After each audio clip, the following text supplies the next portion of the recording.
Hey, help support the show by joining the Patreon or becoming a YouTube member. Also, hit that like button to subscribe if you want more Cavs-focused content. And he's pretty good at it. But yeah, it gets frustrating. But let's talk about some of the specifics of how the Cavs can improve internally, right? Because it's easy to say, look, Darius needs to get better. But what does Darius need to get better at, right? When you look at this Cavs team, I think internally, they need to have, and I think Jalen Tyson's the guy you look at because he's on that rookie contract. And you're like, okay, you need to have somebody who can actually defend at the level that I think people want. Like, here's the thing with Isaac Okoro. If he was the defender people on Twitter says he is, and I know you're on Okoro Island, then he would be fine. But the problem is he ain't Avery Bradley out there, man. Like, he's a good defender, but he's the kind of the defender that's really nice to have if he can, like, effectively play minutes on the. He's in that Matisse Thybulle, like, realm of, like, yeah, he's a good defender, but dude, I don't know if you can keep him on the floor that much because he can't score, right? Like, it's kind of in that same realm. You're paying $10 million for it. So, like, if Jalen can replicate similar defensive tendencies, he's a pretty solid rebounder. I think he has a good eye for that. And, like, honestly, if he could just make some shots at a very low level, at a low level that's acceptable to stay on the floor and really screen, I think that would be a very useful finally develop him into a useful role player. That makes Okoro expendable. I don't know who takes him at this point. I know everybody has these Isaac Okoro trades. Guys, I don't know how attractive Isaac Okoro's is. His value's not too high right now. That might be a straight salary dump. Yeah, where it's like everybody keeps pushing out these Isaac Okoro trades. I'm like, guys, we think higher of Isaac than everybody. We don't think that high of him. Right? Yeah. Like, it is what it is. Because, like, who's gonna want that? Like, I wouldn't believe, oh yeah, I'm gonna get some offense out of it. And also the Cavs pay a tax because we're really good at developing players. It's like, who wants to trade for the guy the Cavs can't develop? Yeah, exactly. It's just he hasn't, and like this is coming from the biggest Okoro defender, right? Like, listen, I'm on Okoro Island. I'm willing to go down with the ship here. I think it's going down. It's not looking great right now. And I will say, not to be a shameless defender or anything, he is 24. There's still areas for him to improve. But the frustrating part, and you mentioned this with Jalen Tyson, like Jalen Tyson, I would almost argue already, I bet is probably a better rebounder than Isaac Okoro. Like, if Okoro was ever going to make any sort of, and I'm saying leap, I don't mean like an all-star leap. I just mean like helpful rotational role player. And he's had helpful moments, but if he was going to make that leap, what he would need to do is, one, you got to rebound the ball way better. I mean, he just does not rebound the ball at the level that you would need from him. Mm-hmm. I think his biggest issue on defense and what's holding him back from being like a good defender to being like an actual, like, holy shit, this dude's really impactful, is he's just not physical enough. And I know it's everyone's talked about it, but like to a degree, he's got to just start fouling people, even just hold people, grab people. Like, you look at some of the better perimeter defenders in the NBA, they get away with a lot of contact because they're always roughing people up. And it is a situation where, like, you can't call it every time if you're the refs. Okoro, it's like he tries to be too ethical. He just doesn't make that much contact with anybody. He rarely is roughing people up or getting into their chest. He's more so just suppressing shot attempts, which can be helpful, but it's really difficult to do that. Like, you can't suppress anybody, any all-star talent in the NBA. You can't just completely take them off their spot. They're going to get to it regardless. We saw that against Indiana, right? Okoro had moments against Halliburton, but all it takes is a couple plays where Halliburton gets free and it's all for nothing. To be a great perimeter defender in the NBA, you just got to be okay with people not liking your ass. Yeah. Right? You got to be annoying. You got to be annoying as hell. All the best defenders, especially perimeter ones, not really loved within the NBA circle, right? Unless you're on their team with them, right? Pat Beverly was one of those guys. Tony Allen, Dylan Brooks, Marcus Smart.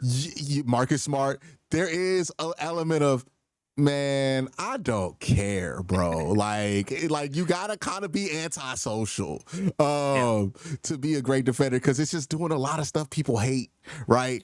You got to be nasty. This team needs some nastiness to them, and I feel like Okoro would benefit from that almost more than anybody else. Just becoming like a true, like they say, the junkyard dog, stuff like that. Like actually acting like a junkyard dog and just pissing people off. Like I want other teams, you see the Pacers, just use them as an example, like Mathurin, Nembhard or whatever. The Cavs got frustrated. They were pushing back because they were like, this dude's annoying me. I have to push him off me because he just won't leave me alone. You need a dude Never who seen barks. that happen with Okoro. Yeah, it's like you need something crazy like that. And Okoro just hasn't done that. And it sounds like a weird thing to crise a guy for, but he just, if you could give Isaac Okoro that he's missing Summer League Colin Sexton's mindset, he'd be a hell of a player. he's got to be more of a dog, man. He's got to start pissing people slapping off. the floor and like both hands, slap the court. The kind of shit you need to be a good defender. And even like Colin Sexton's not that great of a defender. Like no. So it's like size, you need some theatrics out of Okoro. Yeah, like he just. In order to be that good of a defender, like so valuable that it really does not matter what you offer, you either have to be like like one of the Thompson brothers, where you're just one of the most fantastic athletes we've ever seen, right? On the basketball court, or you need to just be okay with being a dude who has a bit of a reputation in the league, right? Like you just, it takes one of those things. Okoro's undersized, right, to do this, and he's in the category like he's a good athlete, but he's not a Thompson brother, right? Like he's not one of them. So it's like, okay, you're gonna have to get dirty a little bit to do this, and he seems to not want to do that, which I get, but also it ain't what this team needs right now. And I don't know if Jalen Tyson could be that, but he does offer a little bit more there if you can develop him properly, value to where it's like, okay, he's not just out there to defend, right? Like he's out there to do other stuff as well. And I think the Cavs really need more screeners, right? Like more guys who can screen, so this shit is not as effective. Some big bodies setting screens too, because Tyson, I think he's like 6'5", 6'6". He's not super tall, but he's more burly and muscular than some of the other guys that the Cavs had. Even like Max Strus, who I think is very helpful. Like Tyson's just a different build. DeAndre Hunter, and I do not mean this as an insult. I mean this because it's just popped up on my mind. You ever watch Brittany Griner screen tape? You need to watch that. Like he's got to learn how to set some solid ones. Yeah, like he got to talk to Perk in the off season, dog. Yeah, like honestly, the whole team could stand to work with Perk in the off season about setting some of these screens because we're not great at. Look, Evan Mobley screens. I don't give a fuck what Evan Mobley screens look like. He's the one guy gets a pass, right? But Jarrett gotta set better screens than that, right? Man. And especially like DeAndre Hunter, right? If we're gonna start him, we're probably gonna require him to do more big guy stuff because that means we're gonna run one big out there a lot more often. He's probably gonna have to slide to the 4, and we'll see what we kick at 3 at that time and how Kenny wants to play it. But when you have that, you need DeAndre to rebound better, right? I think that's a leap. Offensively, DeAndre's game's fine, right? It's very limited when he goes to the basket, but he can get a bucket, right? It doesn't look pretty. It looks really stiff, but it gets in, it gets in fair enough amount of time. It's fine, right? Like every time I watch somebody 6'8", 250 pounds, I'm just like, goddamn, LeBron was just the best athlete we ever seen. Because it does not look easy for anybody else. But you have that. The offensive stuff there with him is fine. Defensive consistency, he's a foul-y kind of defender, right? Like, he's fine, I think, defensively. It's a rebounding and, like, you want him to be able to screen for you, too, right? Like, you want him to be a little bit better at that. Some of the more physical stuff, like he got all the muscles. You want him to do some of the muscle guy stuff because he's one of the biggest guys on the court when the Cavs have him out there. I think that's going to be real key for DeAndre Hunter. I keep going to DeAndre Jordan for whatever reason. Darius. To that point, real quick, though, because you mentioned something, right? Like just having more muscle guys, more guys that do the dirty work. A lot of people, and I get it, like they'll point at Darius Garland. I think Jared Allen probably should be more of like the garbage man, do more of the dirty work and stuff. But whether you're blaming Darius Garland, Jared's job description, right? That's kind of shit you got to do, Jared. 6'9" center. Yeah, hey, you got to screen. He's got to do some more. He's got to do some more of the dirty work. But it's not just that like Darius Garland lacks physicality or Evan Mobley lacks physicality. Like usually the star players aren't the ones doing the dirty work. It's that none of their role players really do that stuff either, right? Whether it be Okoro, Hunter, Ty Jerome, Sam Merrill, Dean Wade, like they're not really doing dirty work either. And so I don't know how you get like someone like a Coro or DeAndre Hunter, like how do you develop them into being more physical or nastier? Like, is that something you can do? I don't know. But that's an avenue for improvement that they need to look at. And I think Jalen Tyson, listen, his rookie season I wouldn't say that it didn't go well. It's just that the Cavs ended up being a lot better than I think people expected. And the opportunities to play a rookie on a 64 win team are just a lot smaller than if they were a 52 win team, like I think we probably expected entering the year. But with Tyson, and again, like I'm not all in on his development. I think there's a chance that maybe he won't play rotational minutes next year either. But because he does have kind of those tools on offense to where I think he can be a good 3-point shooter. I think he can handle the ball a little bit, and he has the physical build. He's already shown that he's willing to do a lot of the dirty work. That's an area right there where you got to have a guy on a rookie contract. He's not making much money. And if he makes any sort of developmental leap, and let's say he's taking some of Dean Wade's minutes next year, and he's actually rebounding the ball, and he's actually playing solid defense, right? Like I think it's easier to take a guy who is a decent offensive player and get them to become a decent defensive player rather than the other way around with Okoro, where it's like, all right, we know he's good on defense. Can he make that offensive leap? I feel like it's harder for players in the NBA to make that type of change versus like a Jalen Tyson, who's a good offensive player. Can we get him to buy in defensively? I think he's already bought in defensively. I think defensively for a rookie guy, he played hard, he played physical, he rebounds the ball well. Already feel kind of comfortable with him there. It's just, can that offense continue to translate when he gets more opportunities and with another year under his belt? I'm not saying he's going to be 6 man or anything like that, but if he's your 9th or 10th man next year, that's an improvement. That's something that you didn't have last year. And he would bring a skill set if he continues to rebound the ball and kind of be feisty as a defender. It's a skill set that you didn't have at all last year. Mm-hmm. So we talked about some of the smaller improvements that can happen around the edges here with the Cavs, right? Some of the role players, DeAndre Hunter, right? I think some improvements there. Obviously, Jared Allen. Look, I have no problem with a undersized center, but you got to do all the undersized center stuff. Like we never talk about PJ Tucker screens being bad, right? Like that's not something he can get away with. And I think Jared is learning. Well, he should know by now. You just can't. You can't get away with it, right? Like if you're gonna be undersized, you got to play with a different mindset. I don't know if Jared is gonna do that. Like I don't know. Like that's a big thing to change, right? This late into your career. Now with Darius, I think there are 2 areas of improvement for 2 players that I think could catapult you into a different level of team. That's Darius and that's Evan. Darius's improvements are going to be less about raising his points per game or his offensive output. I think it's fine at what it is, obviously. He has to become physically bigger, right? Like more of a coat of armor on him so he's more resistant to injury. We're understanding that there's going to be a level of injury that's always going to be present with the guy who plays like he has. But, let's figure out a way to limit it, right? If you got to do the Rasheed Wallace ankles orthopedic shoe combo, do what you got to do. Like, I don't care if it look ugly out there. Like, you got to figure it out so you can play the most games as possible, especially in the playoffs, and get comfortable with that. Also, I would love to see Darius utilize that quickness, that cat-like speed that he has off the ball. Even more so. Like, he had started to use it this year, but there's still more to it, right? Like there's still even more that he can use, and combining that with, like you said, adding the weight or the muscle, and really like something that I think almost goes overlooked when we talk about Darius Garland's age and like how he could improve. One of the biggest things that you probably see in basketball, especially as players get older, is they become a little bit more physical and they learn how to use their body better, right? When you're younger as a basketball player, sometimes you're almost a little timid. You're almost not every player, but some players, especially guards, might be a little timid and afraid to use their body, or they don't understand how to use their momentum and their weight in the same way that a 26 or 27-year-old Darius Garland might know how to use that speed and that added strength to fly off the ball and get around screens. But right now it's easy to kind of jam him up and deny him from using a screen. Give him another year or two. Maybe he's learning how to use those angles to his advantage. And he's not getting, same thing with Evan Mobley. Maybe he's not getting moved off his spots as easily.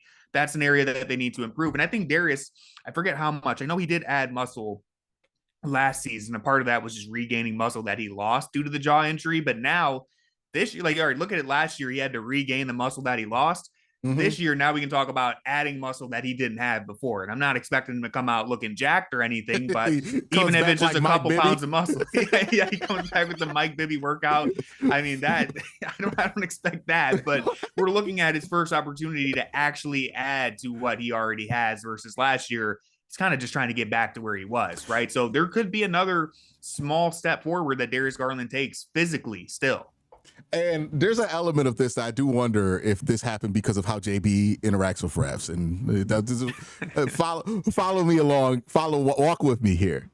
So JB got in foul trouble a lot with refs, which meant that the Cavs with JB had to kind of go over the top to make sure they avoid fouls.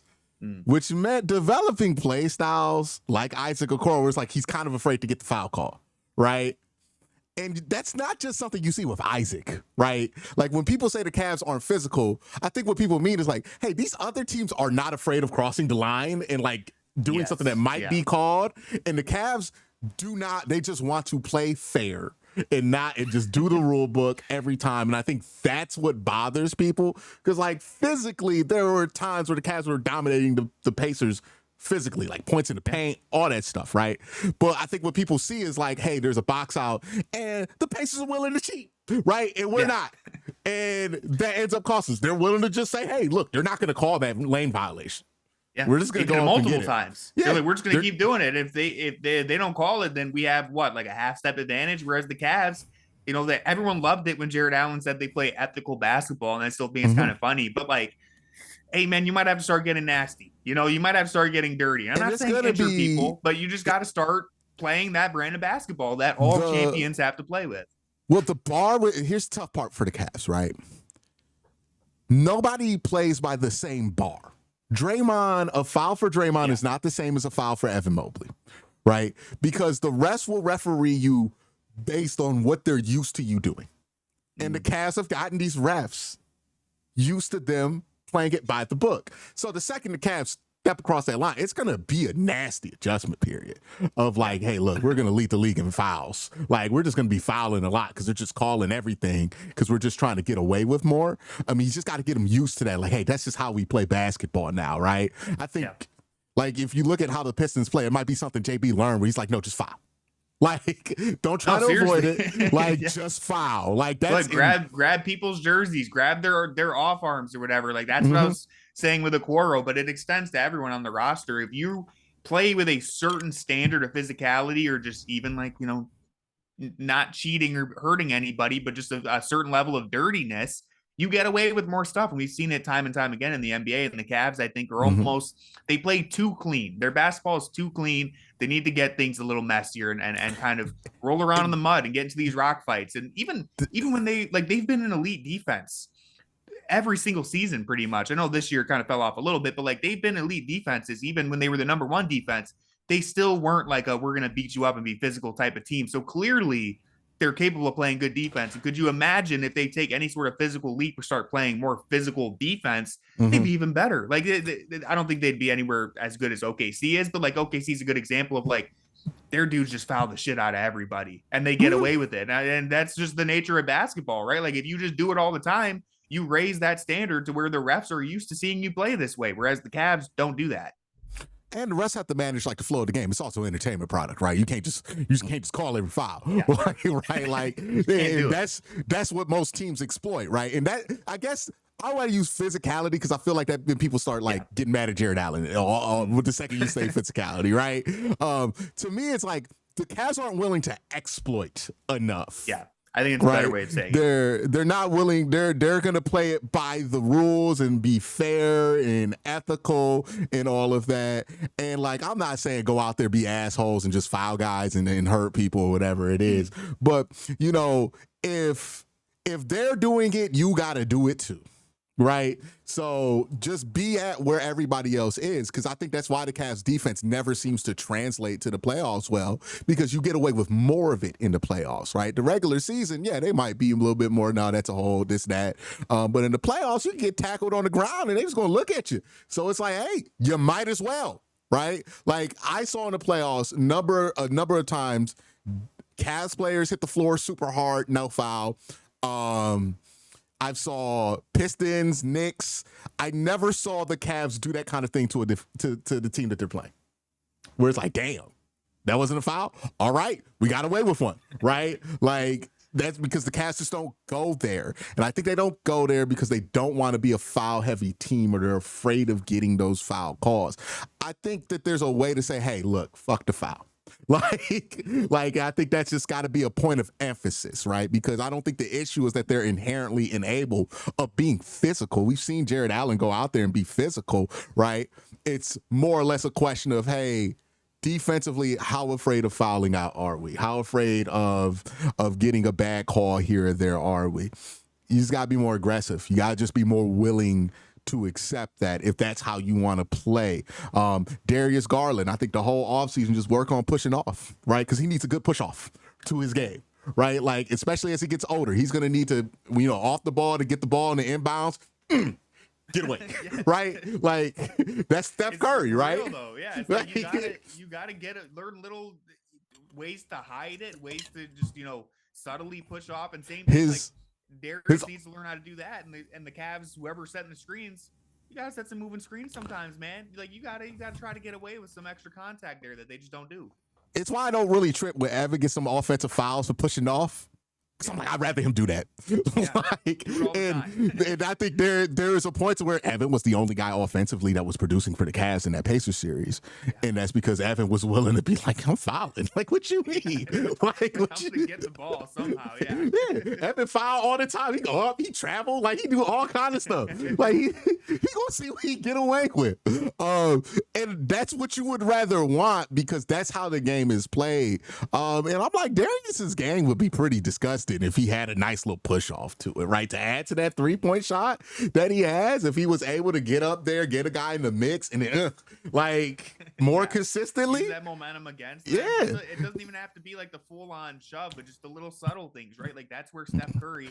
And I think compare people to Steph Curry because he's one of the greatest of all time. But there's a blueprint to follow there. Where hey, look, Steph be pushing, right? It used to be easier to jam Steph Curry up. Teams found some success with it until around 2015, 2016, when he started pushing people back, and then his teammates started. Matthew Dellavedova got sent to the hospital, and Steph Curry was like, "This is ridiculous.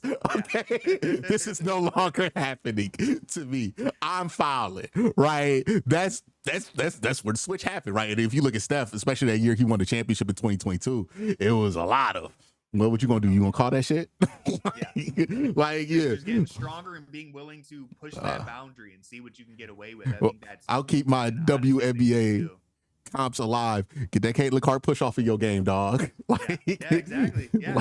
Hey, look, her game hit another level where she got the strength to be able to do that again. Yep. She could not do that her rookie year, and it was obvious. And then she got that strength. She back. Oh, three's back. Right. Like, you gotta start pushing people back, man. You gotta. And again, it's not just being physical, in the way that some people think with Jared Allen or anything like that, but you do have to rise to that occasion. And I think the Cavs against Indiana, part of the reason why that full court press gave them some issues is because they weren't willing to get as nasty as Indiana was. Ty Jerome had a difficult time getting the ball up the court.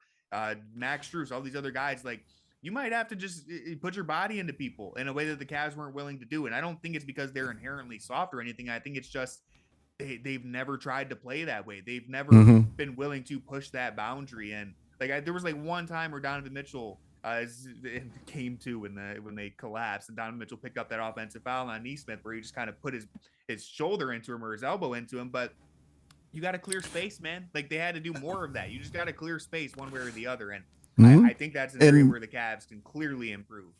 If you do it 10 times, they might call it once. Yeah, it's not going to be called very often. Right. If you do it once, they're going to call it once. That's the problem, right? If you do it 10, Jalen Brunson does unspeakable things to people at the end of these games, and he just gets away with it. And I see no reason why Donovan Mitchell can't do the same thing. Right? Donovan Mitchell's very physical. He's very aggressive, right? Would it be out of character for him to decide, I'm going to just do that, right? And just move guys. To do it for sure, too.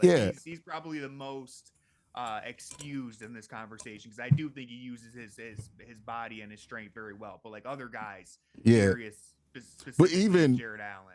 That's where even they with need to- Donovan, I would love to see him use his physicality more in ways that might be more risky foul-wise to get easier shots that don't exhaust him so much, right? So he's not hitting the floor so often, right? Because he hit the floor so much in that series, just going up and down, up and down. He can't jump that much. Like, there's only so much jumping you can do in a basketball game. He can't have to jump that much, that high every time. Make it easier. Just Tyrese Halliburton is 6'7", but he's thin. You can put your shoulder in his chest and just move him, right? Like, just stuff like that is where the Cavs need to be at. And I think they don't play that way because they're, one, used to it, and two, they don't want to foul. They don't want to be those guys. But they gotta have a real conversation with themselves this offseason. Do you want to be the joke second round exit team? Or do you want to be assholes? Like, or do you want people to just be like, oh man, I don't like how you play this time. Like, you know, and look, Darius is making that heel turn because he would start talk shit about Draymond Green and everybody. I think Darius is gonna have no problem. Like, yeah, dog, I'm fouling. Fuck this shit. I think Darius gets kind of wrongly. His reputation kind of confuses me. I understand why Jared Allen gets that reputation. Darius gonna come out like Hulk Hogan in the NWO this season, man, because he's like, Darius has an edge to him. Like, I get, like, Jared Allen is easy to make fun of. He plays Pokemon. He's like kind of a nerd, and I'm saying that respectfully. I'm a nerd, so it's not an insult. But like, I kind of get where people get that idea of Jared Allen. But like, Darius Garland, why does playing Pokemon make you we all played Pokemon? like, it's I don't know, man. Bro, I was at recess too. Like, everybody was out here trading Pokemon. Like, it's not even nerdy. It was a legitimate what they call it? It swept the nation. Yeah, it was a hobby. It was a phenomenon, right? Like, it's like playing Yu-Gi-Oh cards is nerdy. Everybody was playing Yu-Gi-Oh. I grew up on the east side of Cleveland. We was all playing Yu-Gi-Oh. Like, what is this crazy, like, idea that, oh, Jared's too nerdy. He builds computers and plays Yu-Gi-Oh. I'm like, everybody be building computers now. Like, it's not that difficult. But yeah, but Jared is more of a nerd, right? I don't expect Jared to just like be like, I'm a foul now. Like, that's not how Jared likes to play basketball nor live his life, right? But I can see Darius adding an edge to his game. DeAndre Hunter, you already there, son. You might as well finish it. like you almost punched Me Smith in the face.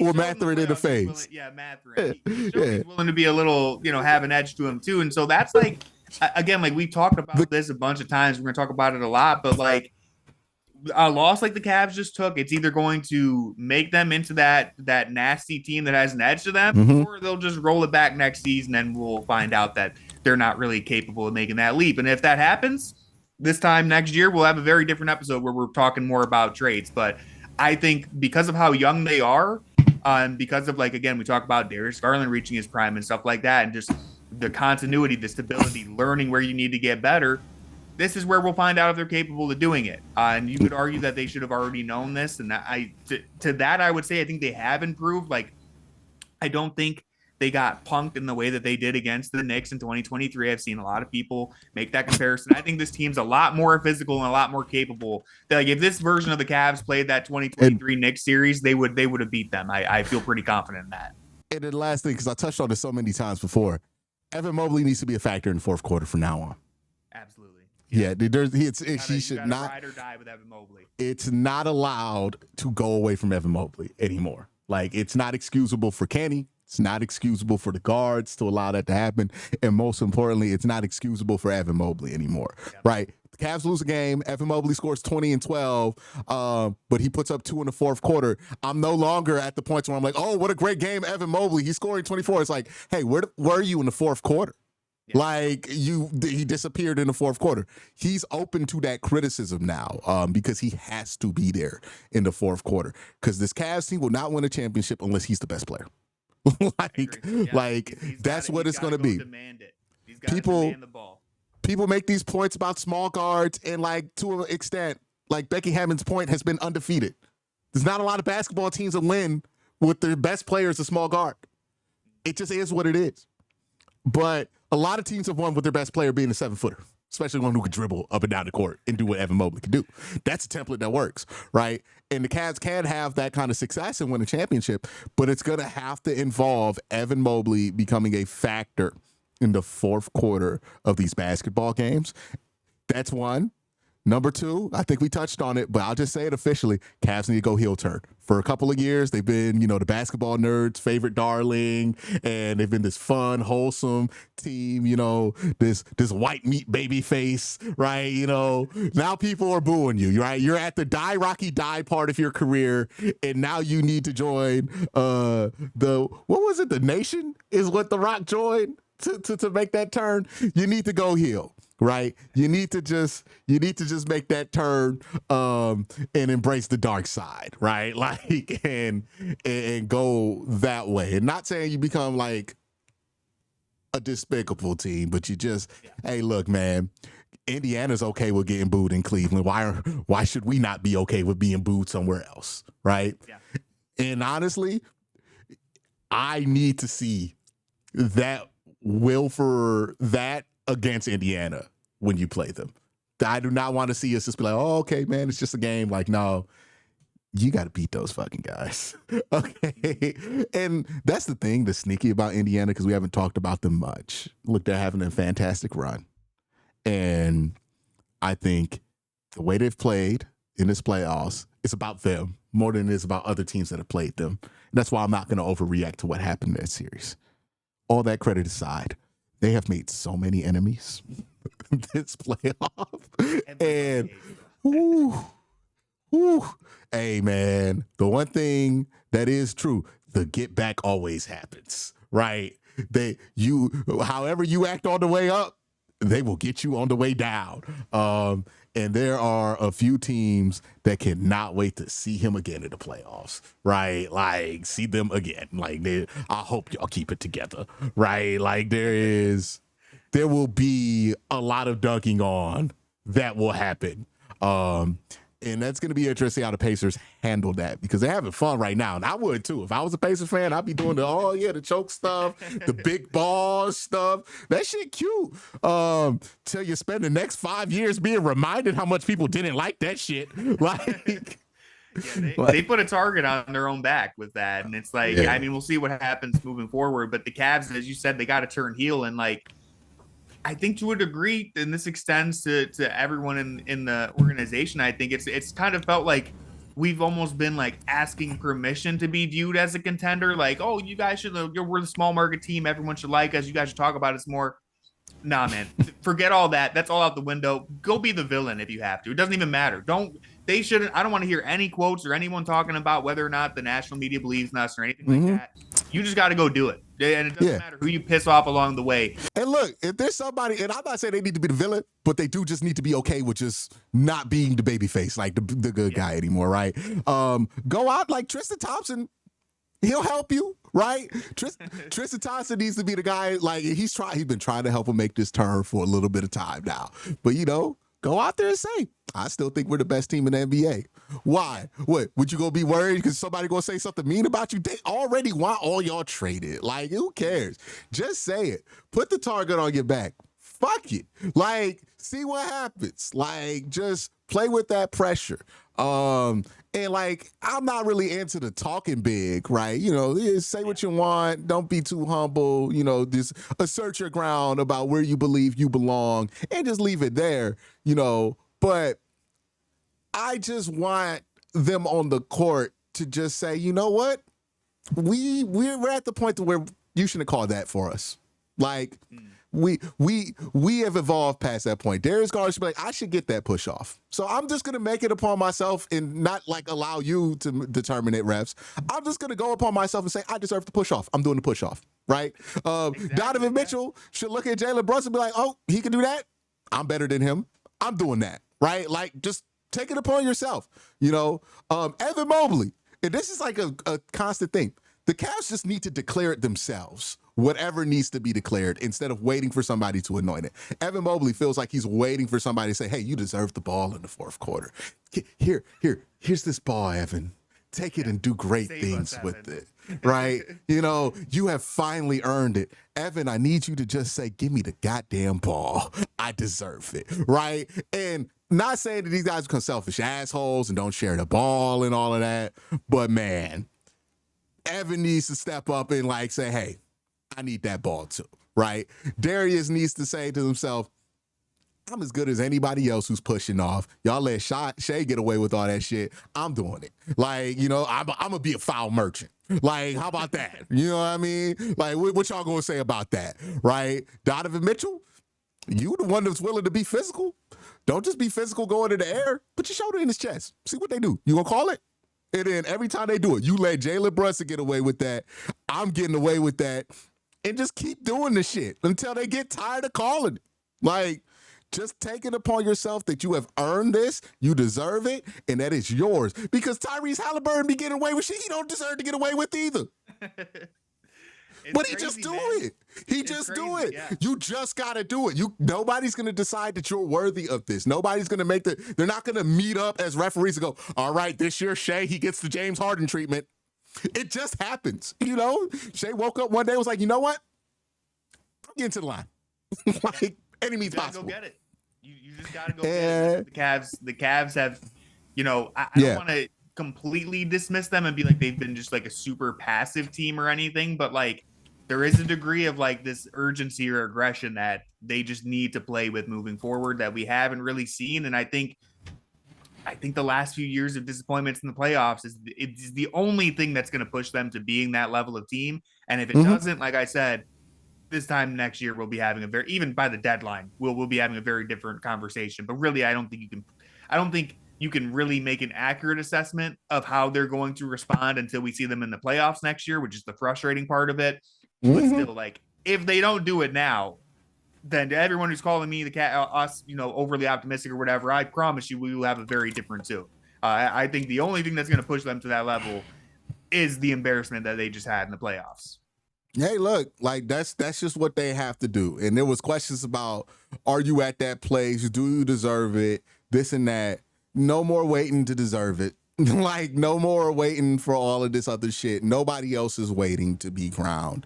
You just got to go and get it. Like, that's just what it is, right? If you want that, you got to go out and get it. And it starts by setting the tone. I'm interested to see how Kenny Atkinson sets the tone for this team in training camp, right? Like, are they going to put more of an emphasis on that, right? Physicality was one of the things he brought up in his exit interview, but I'm interested to know, what does he mean by physicality, right? Does he mean we need to get bigger, or does it mean that we need to just decide upon ourselves that we deserve things that other teams get? Because as long as you act like you ain't worthy, you ain't gonna get the shit. You know, nobody gonna give a job to somebody who don't want it, right? Like, you just gotta go out and take it. And that's where the Cavs are, and that's where the Cavs have to make that evolution. It's where a lot of it kind of lays with them. And look, I think they have the ability to do it. I don't think they're just this helpless team who's just too nice and can't figure it out. People change over time because they do stuff, you know, they follow all the rules and the rules don't work for them and they decide they're going to do their own. That happens all the time, right? And maybe that's what Darius is going through. He's like, hey, I go through all of this trouble to stay out of it and I still get the fouls called, you know, fuck it. Like, call it or not, right? Like, I'm tired of playing this game with you guys. And if you play that game with the refs, they will play it, you know? So it's really what the Cavs need to focus on. I know people want the Cavs to trade for Draymond Green to give them that lesson.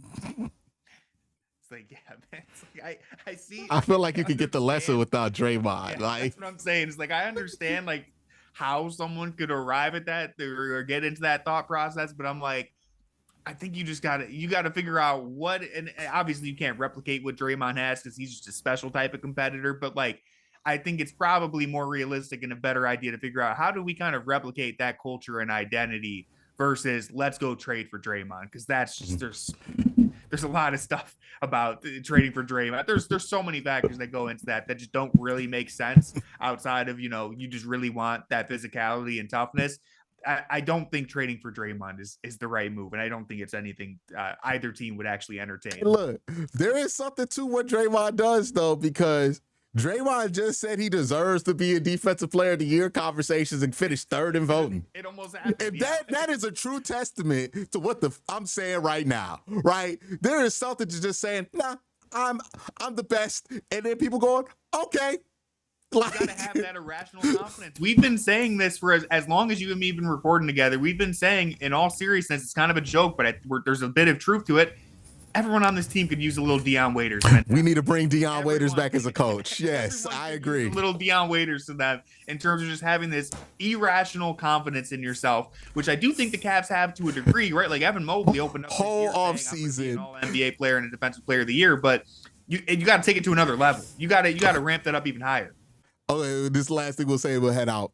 Whole offseason, I need the Cavs to just listen to Man at the Garden. Right? Whole off season. That's it. Everybody, mandatory. On repay. Like, just, yeah, you deserve it. Like, that's it.